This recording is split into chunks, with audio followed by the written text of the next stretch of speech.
کہ اشرف الانبیاء دنیا سے جانے والے ہیں اور جناب سیدہ گریہ فرما رہی ہیں، اور اشرف الانبیاء جناب سیدہ کو تسلی دینے کے لیے ایک جملہ کہتے ہیں کہ اے فاطمہ میرے بعد تم سب سے پہلے مجھ سے ملو گی۔ بس ایک سوال کیا جائے آپ سے کہ جب اشرف الانبیاء جناب سیدہ سے یہ فرما رہے ہیں کہ اے فاطمہ تم سب سے پہلے مجھ سے ملو گی، تو وہ فقط یہی جانتے ہیں کہ فاطمہ مجھ سے ملے گی، یا یہ بھی جانتے ہیں کہ ٹوٹی ہوئی پسلیوں کے ساتھ ملے گی؟ کیا وہ یہی جانتے ہیں بس کہ فاطمہ تم سب سے پہلے ملو گی، یا یہ بھی جانتے ہیں کہ فاطمہ کی پسلیاں ٹوٹی بھی ہوں گی اور جسم پہ ایک تازیانے کا نشان ہوگا؟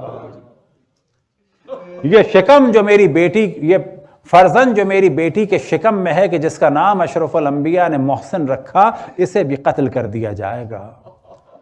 اشرف الانبیاء کو وہ منظر بھی نظر آ رہا ہوگا کہ جس جگہ کھڑے ہو کے اشرف الانبیاء سلام کرتے تھے اور آیت تطہیر کی تلاوت فرماتے تھے، انما یرید اللہ لیذھب عنکم رجس اہل البیت ویطہرکم تطہیرا، اور جب تک جواب نہ آ جائے تو اس وقت تک گھر میں قدم نہ رکھتے تھے اور سلام کرتے تھے، السلام علیکم یا اہل البیت النبوہ، اور جب تک جواب نہ آ جائے تو گھر میں قدم نہ رکھتے تھے۔ اب اشرف الانبیاء کے دنیا سے جانے کے بعد ایک مرحلہ آیا کہ اسی جگہ پہ کھڑے ہو کہ ایک شقی جناب سیدہ کو دھمکیاں دیتا ہے اور کہتا ہے کہ جتنے لوگ اس گھر میں ہیں گھر سے باہر نکل آئیں ورنہ گھر کو آگ لگا دوں گا۔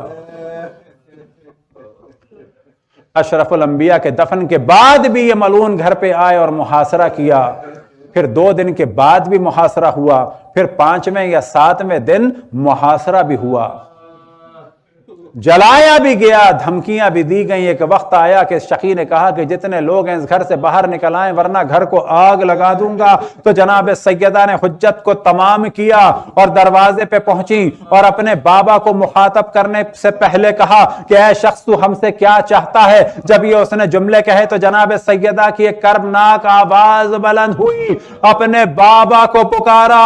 تصور کریں کہ آج اس جگہ کہ جس جگہ بابا کھڑے ہو کے آئے تطہیر کی تلاوت فرماتے تھے اور السلام علیکم یا اہل البیت النبوہ کرتے تھے، کہتے تھے اور سلام کرتے تھے، سلامتی بھیجتے تھے، کون کے جو اشرف الانبیاء ہیں، کون کے جو تمام عالمین کے لیے رحمت ہیں، وہ سلامتی بھیج رہے ہیں کس پر؟ فاطمہ پر اور فاطمہ کے گھر کے افراد پر۔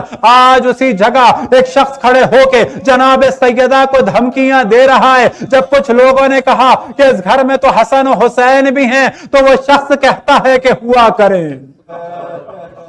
ایک وقت آیا کہ جناب سیدہ نے بابا کو پکارا، وہی سیدہ کہ جو بابا دروازے کے پیچھے سے پکارتے تھے تو چہرہ حشاش و بشاش ہو جاتا تھا، فاطمہ کے قدموں میں تندی آ جاتی تھی۔ دروازہ کھولنے کے بعد باپ سینے سے لگا لیتا تھا۔ آج وہ مرحلہ آ گیا کہ فاطمہ کو دھمکیاں دی گئیں۔ ایک وقت آیا کہ فاطمہ نے بابا کو پکارا، السلام علیکم یا بتا، السلام علیکہ یا رسول اللہ، السلام علیکہ یا حبیب اللہ، اہاکذا یفعل ببنتک و حبیبتک، سلام ہو آپ پہ میرے والد ماجد، سلام ہو آپ پہ رسول خدا، سلام ہو آپ پہ حبیب خدا، آپ کے بعد آپ کی حبیبہ اور آپ کی بیٹی پہ یہ ستم کیا جا رہا ہے، بس مصائب ختم ہو گئے۔ ایک وقت آیا کہ شقی نے حملہ کیا، فاطمہ دیوار اور دروازے کے درمیان تازیانہ پڑا۔ بعض مقاتل میں بیان ہوا کہ دروازے کی کیل جناب سیدہ کی پسلیوں میں داخل ہو گئی، پسلیاں ٹوٹ گئیں۔ فاطمہ دیوار اور دروازے کے درمیان رسول کے پھول کو، کیونکہ جناب سیدہ کا ایک لقب ہے ریحانۃ الرسول، رسول کے پھول کو مسل دیا گیا۔ دیوار اور دروازے کے درمیان محسن قتل ہو گئے۔ فاطمہ کا گریہ بلند ہوا۔